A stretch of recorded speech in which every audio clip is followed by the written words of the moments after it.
What's up, everybody? It's Glenn and Big Jack back with another divisional preview. Today, we're going to talk about the NFC North. It's the last division we have to talk about. Like Jack said in the AFC North video, this is actually a very competitive division, even if it's maybe not the strongest one. Jack, as always, I'm excited to talk NFC North and just football in general. How you doing? Doing great, baby. Get to talk about the beloved now. That's absolutely right. And we'll start right with them. They're the longest odds of any team in this division. Although it's still, I think you said plus 425 or something like that. So that's not too bad to potentially win the division. They're not like crazy long shots like some of these where there's just a clear cut powerhouse team and the lesser teams have no chance. Jack, what are your thoughts on the Bears heading into this season? Yeah, as you just were alluding to, the this division is according to Bet Rivers, it's the tightest as far as odds. Bears are the longest odds at plus 425, and the Lions are the favorite at plus 140. So it's very tight all the way throughout. Um, what can we say about the Bears? Last year they were the worst team in the league.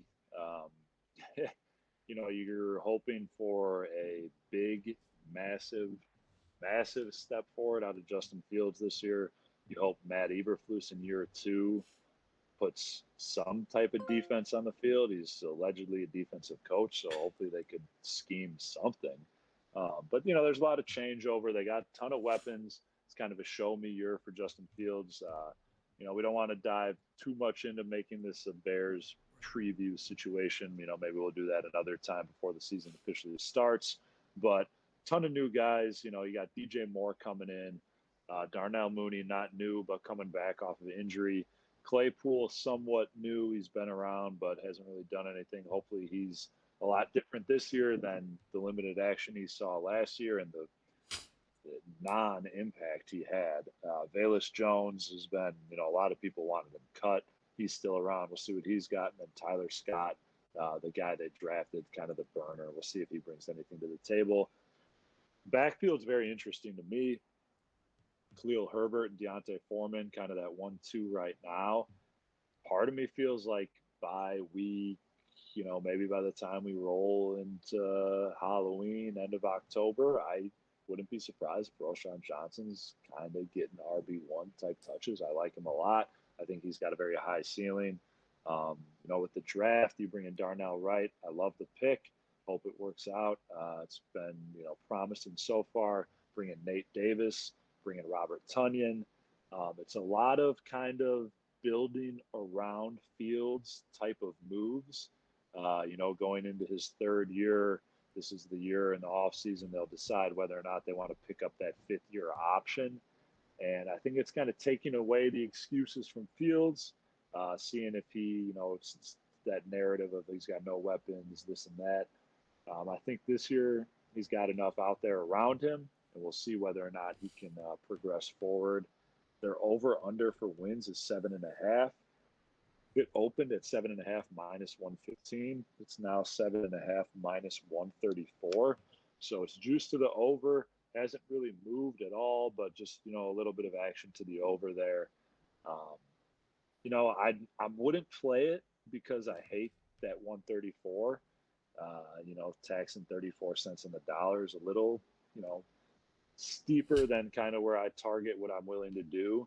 But God, I think it's an 8-win team, man. I really think they're an 8-win team if Fields takes that step. And in this division, I'm a homer. I'm a Bears fan. I don't hate plus 425 to win a competitive, but not the best division. I don't think I'll do it because I don't like futures, but I think it's good value at plus 425 to win the division if Justin Fields is the guy and does what he's been doing with his legs and just learns how to turn it loose and can get something going with that arm. I don't know. This defense still might be so bad it doesn't matter, but I could see them making a jump. I really could. Yeah, you're talking about the defense, and it might still be bad that it doesn't matter. I think that the back seven, so linebackers and secondary, I think those are going to be two really good units on this team. The worry in my mind is that front four. I think it might still be very bad. There's hope that either of the two I mean, kids it that was it was like the worst in NFL history last yeah, year. there's hope that one of those two interior linemen that you drafted turns into something, but neither of them are like top tier first round picks. It was two late second round picks. Yeah, they're not Um, sure they're things. not sure things, and you had Justin Jones who was bad last year. You picked up this Billings dude who I think he actually might be the sneaky like good piece that we picked up at least in run defense. Big fat boy from the Raiders. And then at defensive end, we just don't really have a ton of juice. We got like Yanni Ngakwe is supposed to like make our dicks move. I just don't know if that's the case. You know what I mean? On offense, you hit the nail on the head. This whole season's about give Fields no excuses, and I think we have enough around him now where there's no excuses. Even if some people get banged up, that happens in football. That's the story of the NFL. So this is your year. Can you prove it as a passer? You've proved it as a runner. To me, you've proved it um, with all the off the field stuff, the intangibles, how you carry yourself. I've been kind of impressed by how he does all that. But can you pass the football? Can you operate NFL offense? Can you throw and make those tight window throws on a regular basis? Can you see those tight windows bigger than the average person can see to this point? The answer's been no, but maybe that changes this year. You're saying over unders at 7.5 with some juice. I'm steering clear of that. You know, I'm hopeful as a homer. I'm hopeful that this is an 8-9 win ball club. Realistically, I think that 7.5 number is good. I wouldn't be shocked if they went 7-10, and I think they could still take a step forward and go 7-10. That's the crazy thing. I still think they're a year away from like being a playoff type caliber team. I think they could sneak into a playoff this year, but not make any noise. Um, I don't know. I'm staying away from that 7.5. I do think that roster. If you look at the two rosters, I think they're better than the Packers, and I think they're closer to where the Vikings are in terms of a roster. Even though the Vikings do got like Jay Jetta and Cousins is undoubtedly a better quarterback than Fields, but they got a lot of holes on their roster. I do think the Lions have the best roster in the division, but they are the Lions, and who knows if they're going to make it happen. I'm not betting them to win the division. I'm not betting they're over on win totals. I'm just hoping I'm hopeful for steps forward, and we'll see how it goes. But that's enough about the Bears. We'll come back with some Bears specific videos at some point soon, definitely before the opener. Let's move on to the team with the second longest odds. I'm guessing it's probably Green Bay. Yep, you got it. It's the Packers. They're plus 380 to win the division. Um, Interesting situation though, where they're plus 380 to win it. Their over under for wins is 7.5, just like the Bears. They're actually taxing less on the over under though, which is a little bizarre given the odds to win it. But anyway, they opened at 7.5 plus 105. They're now 7.5 minus 120. So, a little bit juice to the over, but pretty close to about even money. Um, this team, they got Jordan Love. Aaron Rodgers is gone. Thank God. You know, he's out of here. Couldn't be happier about that. They still got Aaron Jones in the backfield. They still got A.J. Dillon. They got Christian Watson, who proved to be a pretty good receiver down the stretch at the end of last year. And they're a solid team. They got a solid offensive line. They got a solid defense. We were told how good their defense was going to be last year, and they weren't that good. So I don't know. I don't really get the hype around this team. I just see them as a football team who is the same, but now they have Jordan Love instead of Aaron Rodgers. They didn't really do anything at all in free agency, and I don't know how you're not worse without Aaron Rodgers and Jordan Love as your quarterback. There's just no way I can believe that they're going to go from Brett Favre being a Hall of Famer to Aaron Rodgers being a Hall of Famer to Jordan Love being even a Pro Bowler. I just can't fathom he's also going to be a stud. I think they're going to take a step back. Um, I kind of like the under 7.5 wins. I know a lot of sharp money's on the over. A lot of people who do this for a living kind of think the Packers are better than the books will tell you, but I don't see it, man. Jordan Love's not going to be good as far as I'm concerned, and I don't think this team's going to be very good. Yeah, I mean, maybe it's our blue and orange colored glasses or what, but dude, I look at their team and they just don't look good. Their offense looks terrible. Awful. Their offensive depth chart is awful. I know Aaron Jones and AJ Dillon are okay, like whatever, but And they like maybe they'll play defense and like just be super conservative with LaFleur and like they'll just pound the rock and like stay in games, but I don't know. yeah, I if you're gonna be that kind of team, you need a quarterback who can do 2 minute drills and shit like that. And I don't know if Jordan loves that guy. They got Kenny Clark on defense. They got Rashawn Gary. They got Jair Alexander. So they got a couple dudes on defense, but that offense looks bad, man. And I think they're. I I'm sure I'm wrong, but I think they're the worst team in this division. I agree. Couldn't agree more. That's enough talk about the despicable team up north a little bit.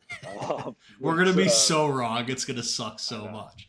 it's gonna be tough when they run for like 350 on the Bears next week. But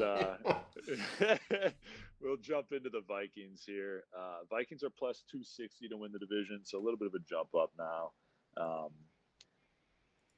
I'm always higher on the Vikings than most people because I like Kirk Cousins. I say it all the time. Kirk Cousins is now in a contract year. He'll be a free agent at the end of this year. They did this thing where he kind of was like a team friendly signing bonus, like 2 years added to the contract, but they're like void years where he's not actually on the team. They just like split the money up. However, I don't have the contract financial expertise to know how the agents and the teams deal with all that. But he's a free agent after this year. So even though the Vikings are going to be paying him for 2 more years, he will no longer be under contract with them. Um, so, I think he's a show me year for him. I think he's going to go out, go crazy. I think he was awesome last year. I really do. Their defense is just so So atrocious. bad. And as bad as they were, they only lost guys. They lost Tomlinson, like we talked about, um, and they lost Patrick Peterson as well. So, a couple of the good guys they did have are gone. Their defense was so bad. I just don't know how they're going to improve. They didn't really do a lot as far as they brought in some guys replacing them position wise, but they seem to be lesser names, if you will. So I don't know if I just feel like they're not going to be any better on defense than they were last year, and they were so bad last year. I don't know how it's going to be sustainable this year with all the one possession games that they were able to sneak away with. Cooks is gone, or Cook is gone. Dalvin Cook is gone. They got Madison's going to be their starter. They gave Tyler Hawkinson that massive contract. He's now the highest paid tight end in the league, higher paid than Travis Kelce. They obviously have Justin Jefferson, who's going to be, the first overall pick in probably 99% of fantasy football drafts. He's a stud. They drafted Jordan Addison out of USC. They drafted a corner out of USC with their second pick. Drafted a couple guys out of LSU. I don't know a ton about. I like Kevin O'Connell as a coach. I like what I saw in his first year. I think he's a good offensive football coach. I think he will continue to be so.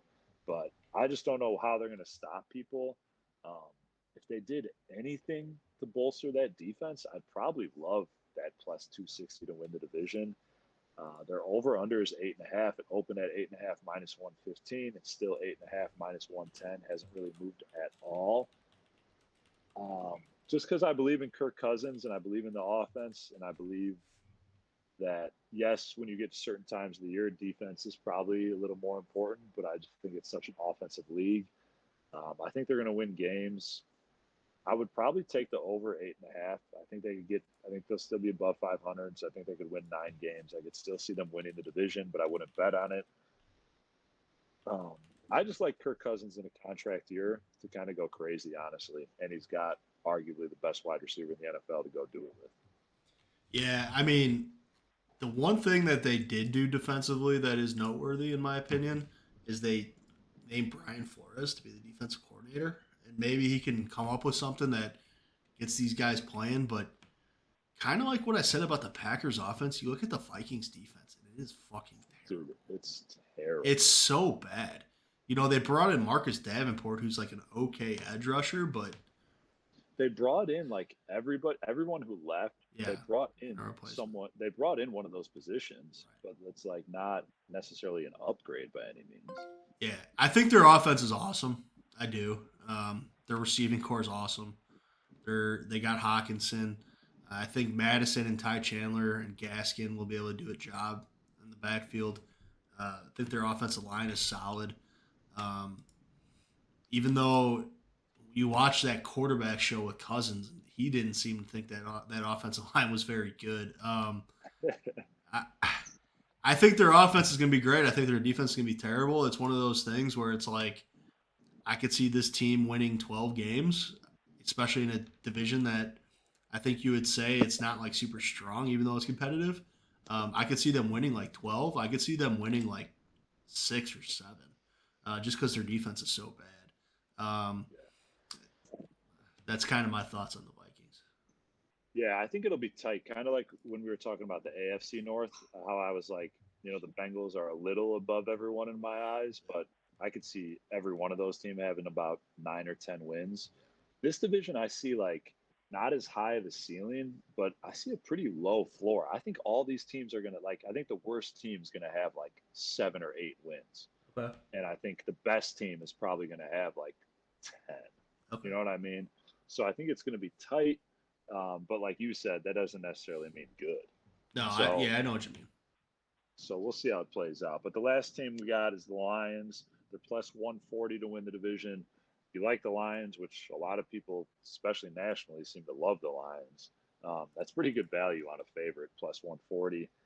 Their over under for wins is 9.5, opened at 9.5, and it's minus 134. So people have been hitting that over, but not horrible. It's not like crazy tax. Not nothing I would play.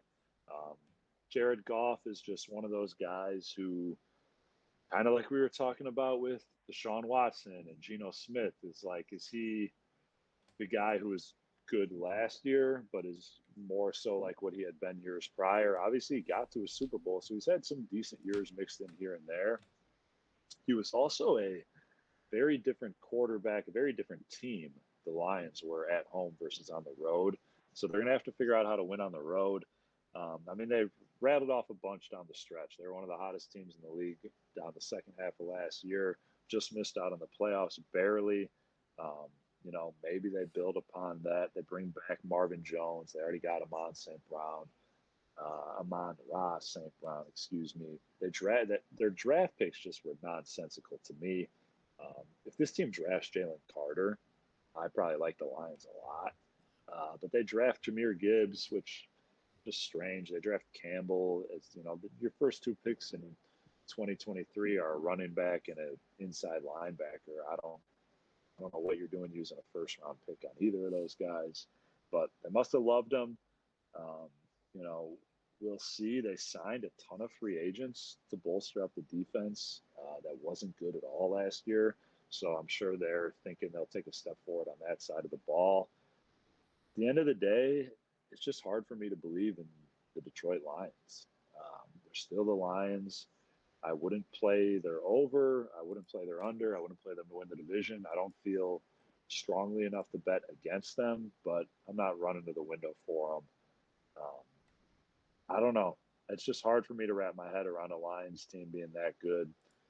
Jameer Gibbs, David Montgomery backfield, Jared Goff is solid. They got decent weapons, but I don't know. I don't love this team. I don't see what everyone else seems to see. I think they're probably the winner of the division by default, playoff team by default, but I don't think they're making much noise this year.